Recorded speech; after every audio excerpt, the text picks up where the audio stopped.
அரசு போக்குவரத்து கழகங்கள் தமிழ்நாட்டினுடைய மிக முக்கியமான சேவைத்துறை நிறுவனமாகும். 10,000க்கும் மேற்பட்ட வழித்தடங்களில் நஷ்டம் ஏற்படும் என்று தெரிந்தே பேருந்துகளை இயக்கி கொண்டிருக்கின்றன.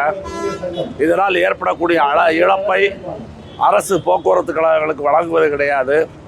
அதற்கு பதிலாக தொழிலாளர்களுடைய பிஎஃப் கிராஜுவிட்டி பணத்தை வைத்து இன்றைக்கு போக்குவரத்து கழகங்களை அரசாங்கம் நடத்தி கொண்டிருக்கின்றது. இதன் காரணமாக பணி ஓய்வு பெற்ற தொழிலாளர்களுக்கு பணப்பலன்கள் வழங்குவது கிடையாது. கிட்டத்தட்ட 110 மாதங்களாக அகவிலை பணி உயர்வு வழங்கவில்லை.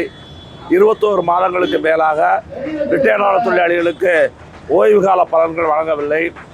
அதே போல ஊதிய உயர்வு பேச்சுவார்த்தை முடிந்து ஓராண்டுக்கு மேலாகி ஊதிய உயர்வு பேச்சுவார்த்தையை துவங்கவில்லை. ஒரு பக்கம் தொழிலாளர்கள் ஓய்வு பெற்ற தொழிலாளர்களுக்கு பாதிப்பை ஏற்படுத்தக்கூடிய அரசாங்கம் மறுபுறத்திலே போக்குவரத்து கழகங்களை சீர்குலைக்கக்கூடிய நடவடிக்கையிலே ஈடுபட்டுள்ளது. 30,000 காலி பணியிடங்கள் இருக்கிறது. காலி பணியிடங்களை நிரப்பவில்லை. மறைமுகமான தனியார் மய நடவடிக்கையை இந்த அரசு துவங்கியுள்ளது. எனவே இந்த அனைத்து பிரச்சனைகளையும் முன்வைத்து சிஐடி சார்பாக இன்றைய தினம் தர்ணா நடைபெறுகிறது. எங்களது அடுத்த கட்ட போராட்டத்தை விரைவில் அறிவிப்போம்.